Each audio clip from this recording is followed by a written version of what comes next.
El día de hoy vamos a ver la ecografía de tiroides.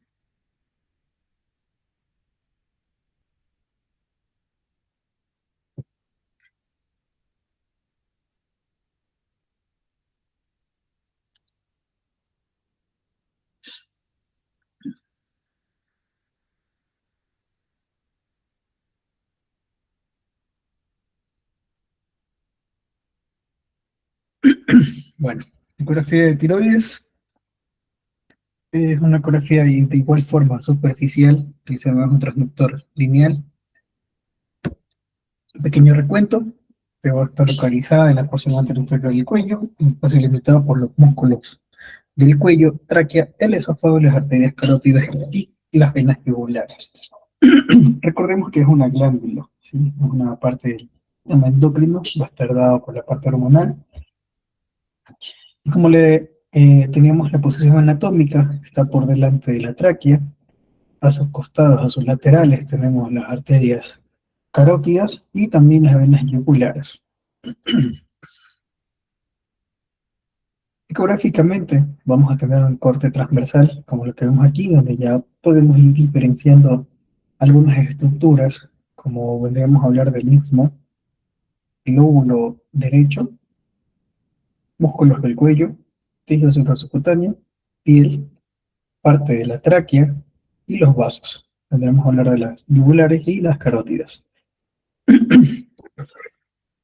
Ecográficamente es con gran ecogenicidad, tiene un colorcito ecogénico bastante agradable. Yéndonos para la parte inferior, encontramos que podemos ver el esófago. Si hacemos un corte longitudinal, vemos todo el trayecto del esófago y podremos hacer la prueba de deglución, donde podremos ver el movimiento peristático que tiene. Esto se va a formar a partir de la cuarta semana de gestación, a partir del área lingual del complejo cuarto y quinto arco braquial.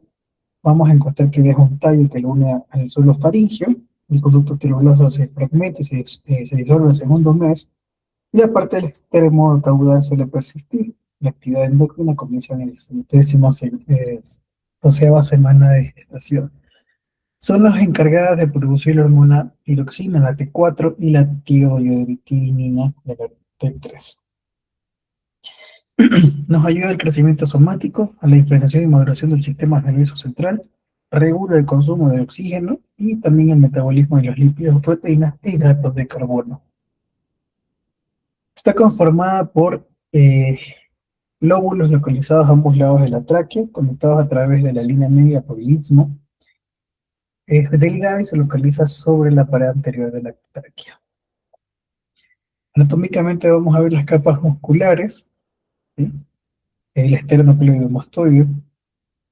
Vemos en la parte central la glándula tiroidea en un contexto transversal.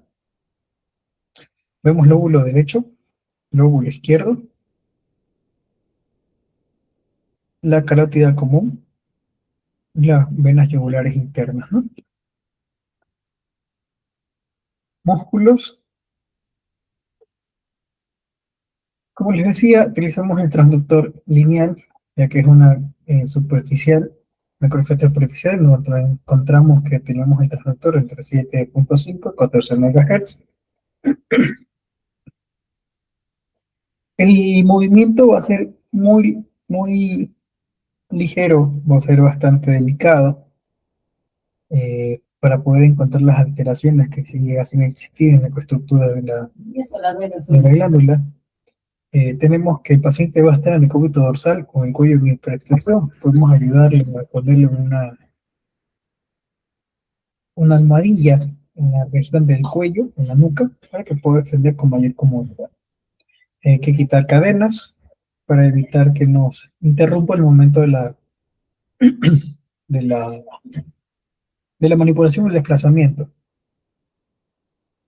Esquemáticamente vemos así, ¿sí? Vamos a poder encontrar la tiroides en la región inferior del cuello, por arriba de la apófisis hipoides. Entonces, anatómicamente debería encontrarse en este segmento de aquí. Colocamos nuestro transductor en corte transversal, entrando de esta forma, ¿sí?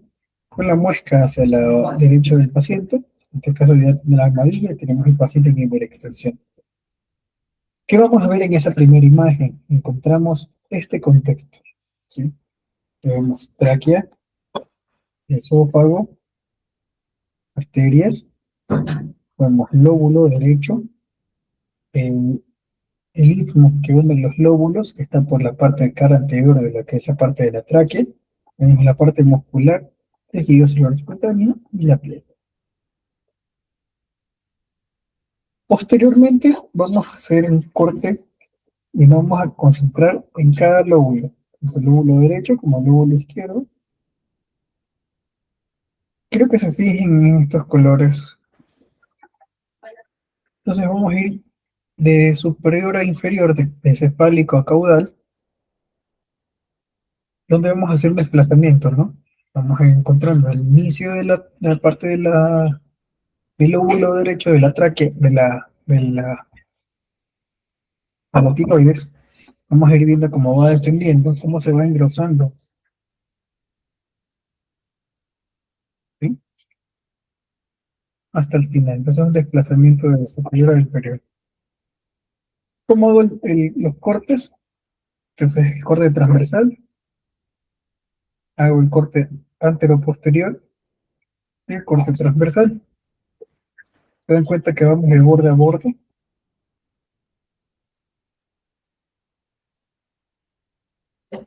Vamos a hacer el corte longitudinal, tiramos el transductor y encontramos de igual forma los diferentes cortes de la estructura. Entonces vamos a ir viendo de derecha a izquierda, viendo nuestro punto medio que va a ser el lóbulo en el corte de la rehabilitación. Se hace un corte longitudinal y ya tendremos nosotros la medición de las tres medidas y con un volumen aproximado.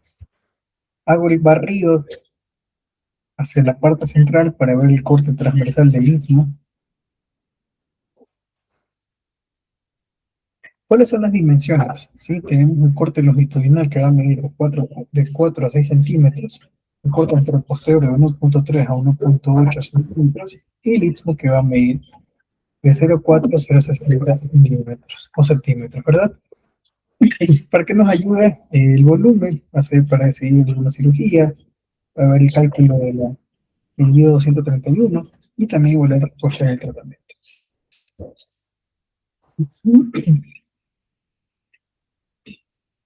Cuando el diámetro anterior-posterior va a ser mayor de 2 centímetros, puede haber un déficit de yodo, o pueden encontrar con una insuficiencia renal crónica o una hepatitis aguda. En la ecografía vamos a encontrar que va a ser homogénea, que nos pueda permitir ver las lesiones focales, ¿sí? Y también lesiones tumorales que se pueden ver hiper o isoecogénicas. Mediciones de 3 a, de 0, de 0,3 a 0,5 centímetros, mediciones anteroposterior, transversales, y la medición longitudinal. Aquí vemos cómo van entrando las arterias tiroides, ¿no? Van a estar vascularizadas por las venas tiroides superiores e inferiores y se localiza claramente los músculos homoioides o esternioides como pequeñas bandas hipoecogénicas delgadas de la región anterior a la glándula.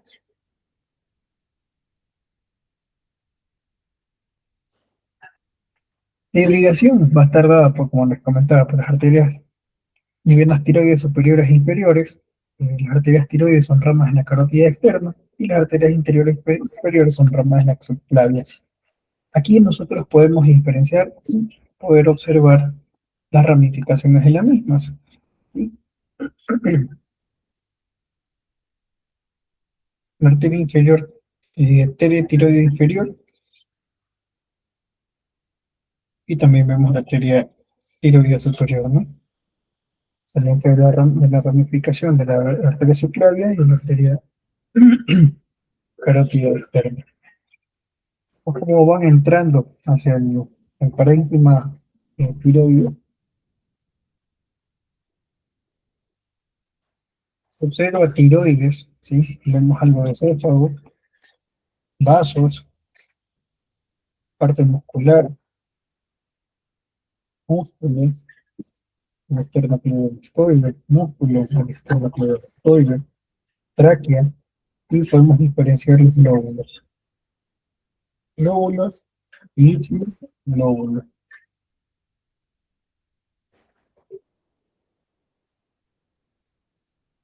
¿Cuáles alteraciones cosméticas pueden tener? La genesia, la hipoplasia o una ectopía.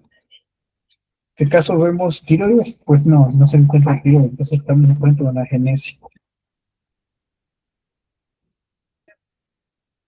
Vemos también las diferentes hipoplasias, ¿sí? En este caso, del lado izquierdo, el lóbulo izquierdo, donde se va a ver de pequeño volumen, mientras que el lado derecho va a ganar mucho más volumen por el tema de compensación.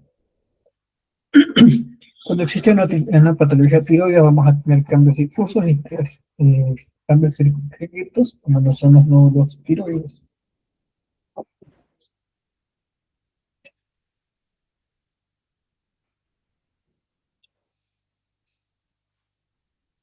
Algo que ya hemos visto en la semiología de la ecografía, cómo se ve ecogénico, qué es lo hiperecogénico, qué es lo hipoecogénico. La parte heterogénea no lo hemos revisado, pero lo hemos comentado, y que va a ser de diferentes tonalidades de la ecogenicidad, donde vamos a ver tono hipo, iso, hipoecogénico, la parte hiperecogénica, donde vemos que la sombra acústica posterior será parte del artefacto que nos va a dar ese plus, y la parte necogénica que nos va a dar el refuerzo acústico posterior. Como les comentaba en clases, es muy de quistes, estar en todos lados metidos. Pues aquí encontramos también un quiste, ¿sí? Características normales, bordes definidos, contenido anecogénico, eh, refuerzo acústico.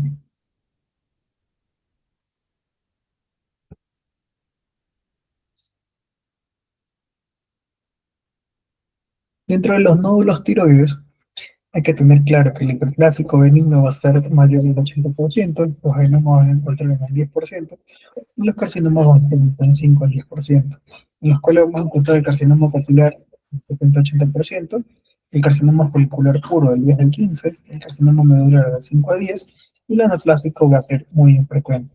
Las áreas focales tiroiditis van a estar entre el 1 al 5% de posibilidades en encontrar la ecografía. Los nódulos tiroides sólidos, ¿sí? Son nódulos coloides que tienen, por ejemplo, el adenoma folicular, el carcinoma de tiroides. Los nódulos tiroides quísticos, como el nódulo coloide, el carcinoma pupilar, la tiroiditis supurada, el quiste epitelial, y las enfermedades difusas, como el bocio multinodular, la tiroiditis crónica, el tema de Graves, y el carcinoma o linfoma anaplásico. No, los tiroides más frecuentes son posibles palpablemente hasta el 4 o 7% de la población general, tienen antecedentes de radiación, el 5% son malignos y mucho más frecuentes en mujeres que en hombres. Los podemos entender como módulos hiperplásicos, como adenomas, como carcinomas o como linfomas. Es común en todas las estructuras poder realizar esto, ¿sí? Ver el número, cómo están ubicados, el tamaño, cómo está constituida la ecografía, la estructura de este, cómo está la ecogenicidad, si el eje es más ancho, más alto, los bordes, si tiene halo, si encontramos calcificación, si existe vascularización o si tenemos algún tipo de adenopatía. En los nódulos, sí, vamos, como hablábamos en el primer segmento, tenemos que ver la cantidad o el número. Podemos encontrarlos como únicos o lo encontramos como múltiples. El tamaño, lo podemos encontrar muy pequeños, mediano tamaño, podemos encontrarles de gran tamaño. En la ecoestructura, ¿sí? Podemos encontrarlo como nódulos líquidos, como sólidos, vascularizados, o como pueden tener una estructura de esta, ¿sí? que vamos a tener un componente sólido en la parte externa. En la parte interna ya podemos ver un poco de dispersión, si no queremos hablar de componentes líquidos. La ecogenicidad, vemos que son hiperecogénicos, que tienen isocogenicidad, que son parecidos al parénquima, o también encontramos los que son hipercogénicos como el eje. El eje va a ser importante. Recuerden que aquí también, como en el BIRATS, tenemos aquí el TIRATS, nos van a dar la puntuación para la clasificación de estos nódulos y ver qué tanto porcentaje de malignidad tienen. Encontramos el eje, si lo encontramos que es mal, si es paralelo o perpendicular, si hablamos así más ancho que alto, más alto que ancho, vamos a ver una puntuación en TIRATS. Hablemos también de los bordes, si se notan los bordes, si son definidos, como en este caso, o simplemente casi no se ven. El halo va a ser importante, ¿sí? Nos puede ayudar a discernir ciertas patologías. Entonces, ya este es una ecografía en modo de esto y vendremos a hablar de una ecografía de otro. ¿Qué tan fuerte es el halo? ¿Sí?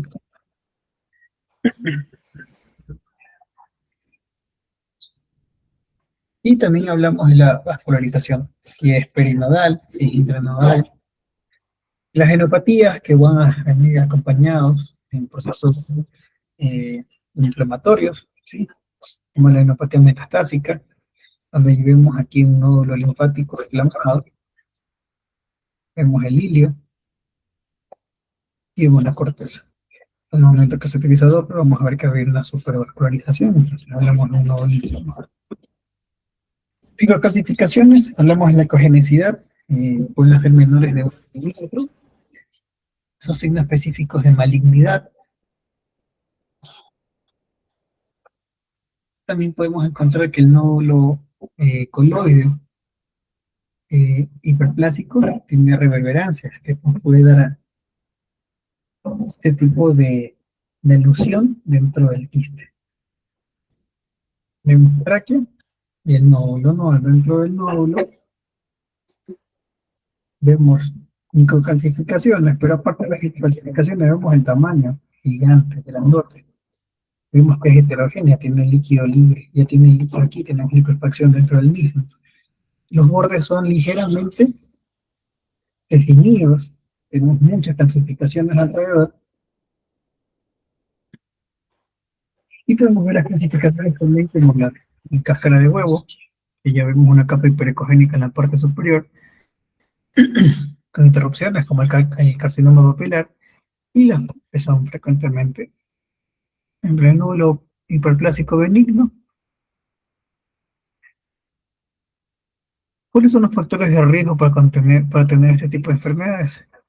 La herencia que nos deja en la familia, pacientes de edad menores a 20 o mayor de 70 años, sexo masculino, antecedentes previos a radiaciones, áreas geográficas con déficit de yodo y antecedentes farmacológicos.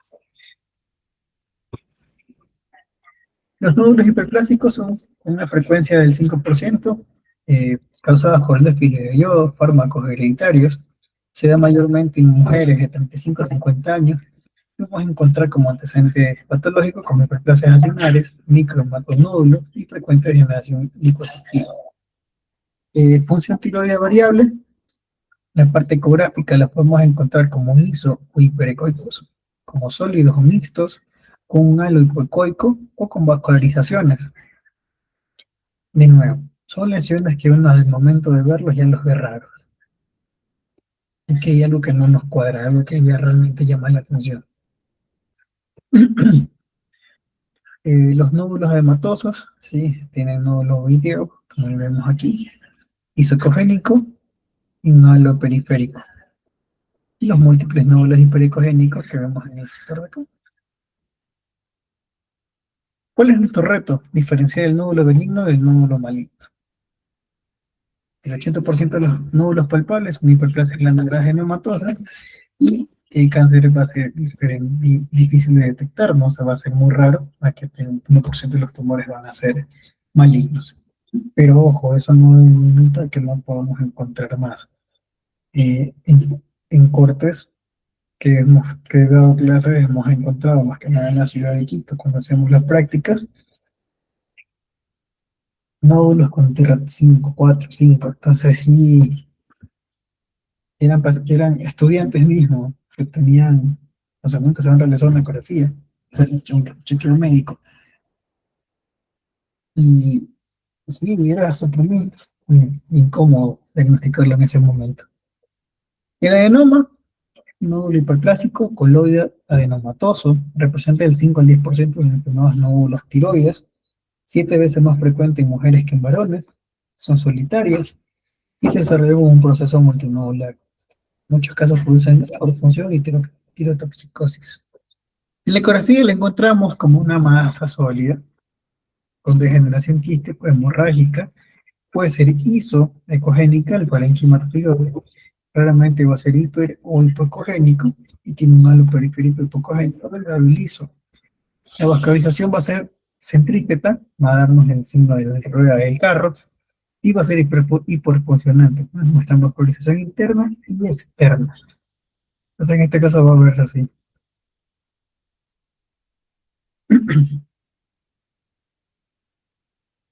Ven el halo infinito, un marco delgado, delimitado, en este caso sólido, con centro líquido. Un quiste degenerativo, quiteroide, un endometeroide eh, con un componente cístico degenerativo en la parte interna. Los nódulos malignos, ¿sí? Tenemos una heterogeneidad bastante importante en presencia de microcalcificación. Otro nódulo maligno, dan cuenta que tiene ya refuerzo acústico, entonces vemos mayor calcificación, tengo vascularización central. El carcinoma, bueno, representa el 1% de las neoplasias, va a haber una incidencia de 9 en cada 100.000 habitantes, de edades entre los 25 y 65 años, preferencia de predominio masculino, raza asiática, que ha estado expuesto a radiación y tiene antecedentes de bósil, bueno, también tiene un antecedente familiar. Se van a clasificar como tumores epiteliales y tumores no epiteliales. Ejemplo del carcinoma papilar, un tumor multicéntrico en el 20% de los casos, calcificaciones redondeadas, laminadas, anticuerpos anoma, la vía de diseminación va a ser linfática y tiene un arraigo de la metastasia pulmonar y mediastina. La ecografía va a ser 90% de pocogenicidad, calcificaciones puntiformes y va a estar hipervascularizado. Entonces es una imagen clara. Hipervascularización. El carcinoma folicular, frecuencia del después del papilar, el carcinoma mínimamente invasivo, va a estar encapsulado. El ampliamente invasivo va a ser una invasión capsular y vascular, y podemos encontrar diseminación hematógena a hueso, pulmón, hígado y cerebro. En la ecografía va a haber una similitud, como todos estos bichos, y todos estos nódulos, en toda la parte del cuerpo tiene similitudes uno con el otro. Vamos a ver que tiene el adenoma, va a tener imágenes irregular, que va a ser una de las diferencias.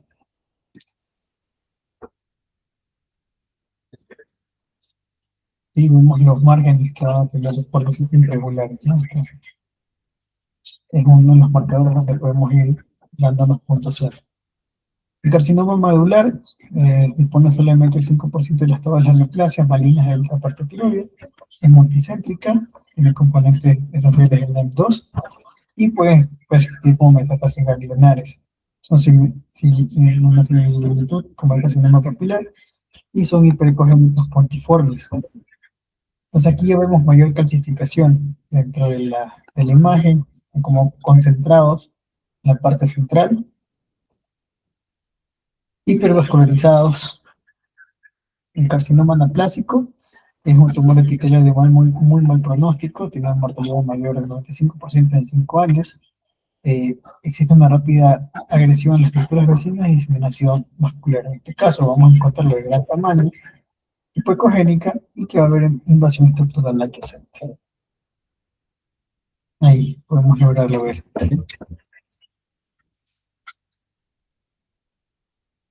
Cuando existe un aumento generalizado del tamaño de la glándula, ¿sí? Podemos clasificarla como la tiroiditis supurativa aguda, como la granulomatosa subaguda, como la de Carven, la tiroiditis crónica linfocítica, como la de Hashimoto, el bócio coloide o lo adenomatoso, la tiroiditis indolora, el siguiente, la enfermedad de Graves, la tiroiditis fibrosa invasiva, la de en la tiroiditis supurativa aguda es una enfermedad inflamatoria rara, dada por bacterias, y que la detección, el uso de la ecografía es para detectar abscesos. La tiroiditis granulomatosa aguda es una inflamatoria autolimitada, infección viral, y la ecografía nos va a ayudar a ver que la glándula está aumentada de tamaño, que tiene zonas o áreas hipoecogénicas, mientras que la vascularización puede ser normal o puede estar disminuida debido al eco.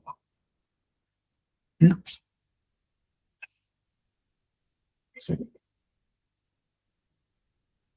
En Hashimoto, la estructura va a ser heterogénea, hipoecogénica, y no me parece pseudolobulada, por la presencia de septos.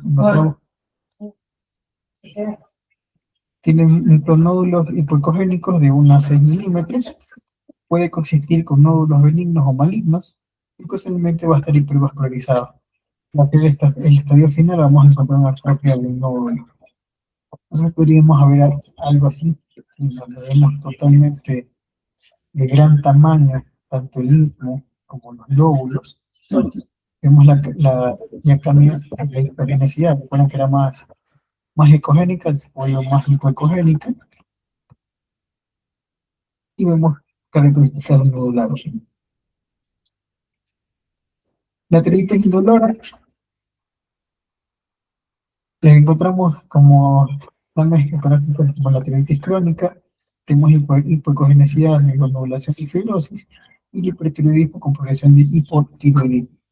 Una remisión de 6 meses.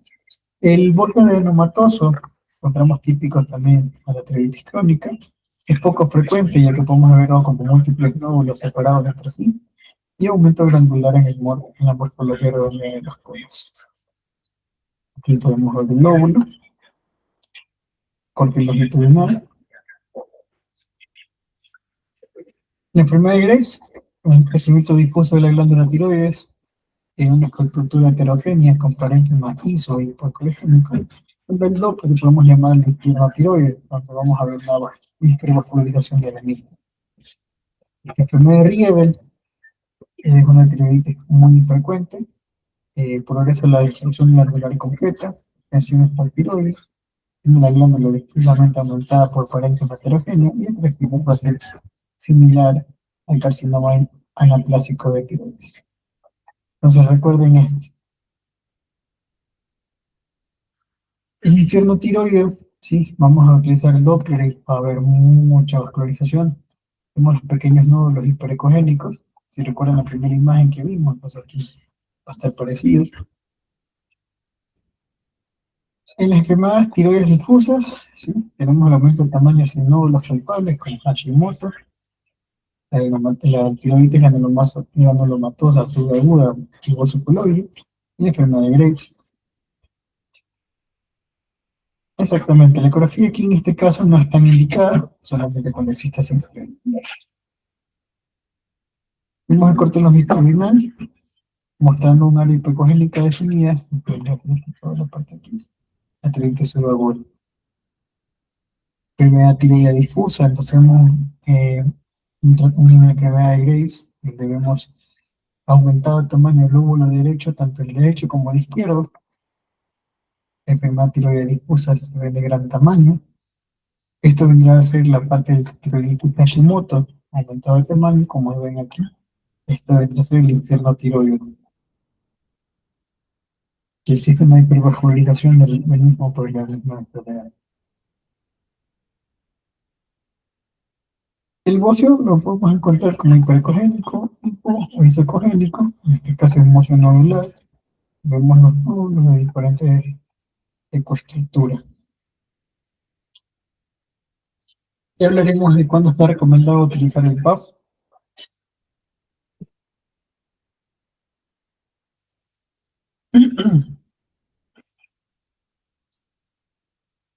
Los ganglios los podemos encontrar normales, hipocogénicos, ovalados, como un centro ecogénico, y cuando existe malignidad lo vemos como hipocogénicos, redondeados y sin halo ecogénico. O sea que estos son unos ganglios linfáticos benignos. Acá podemos ver los que son malignos en mayor tamaño. Cambian la ecoestructura y la estructura normal de ellos.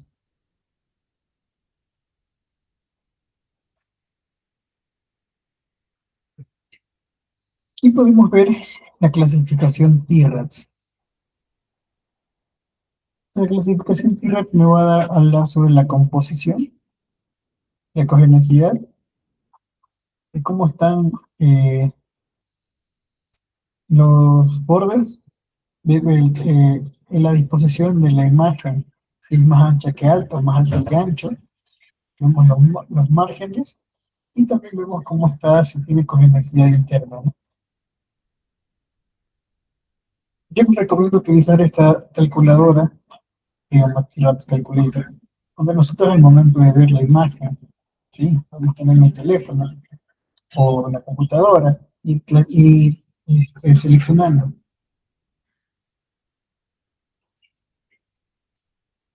de qué es lo que estamos realizando y cuál es lo que estamos viendo, ¿no? Podemos encontrar y esto nos va a dar una puntuación. Y según la puntuación nos va a ayudar a nosotros ir clasificando, y dándonos un porcentaje de malignidad. Pero también gracias a esto nos va a dar eh, un seguimiento, ¿verdad? Que si necesitamos hacer la terapia dentro de 3 o 6 meses, si se necesita hacer una función de una aguja guiada sin par para tomar un muestra, ¿no? Preguntas referentes a la pirámide.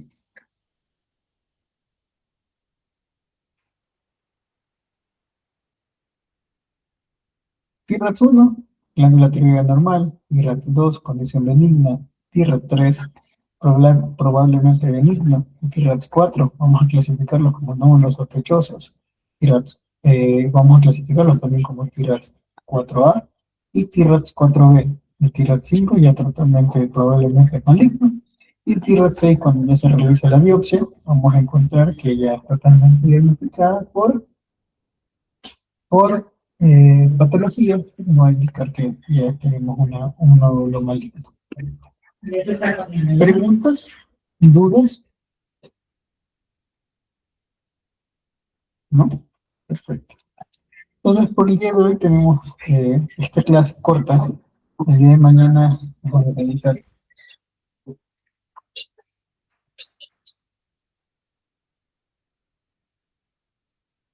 Tenemos repaso del segundo segmento,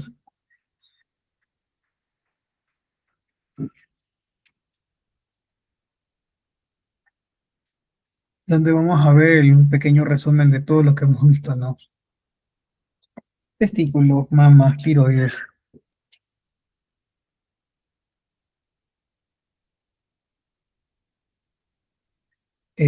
Útero, ovarios, vejiga y próstata. Haremos también, como en la clase anterior de trabajo de paso del primer segmento,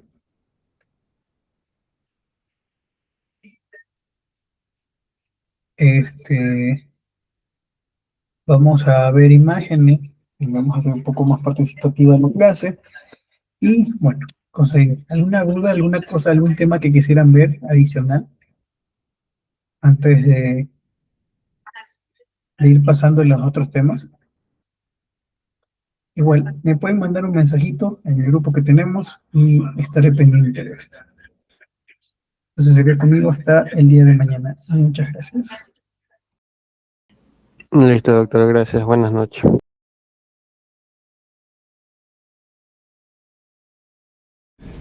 ISEP, desarrollo profesional que transforma.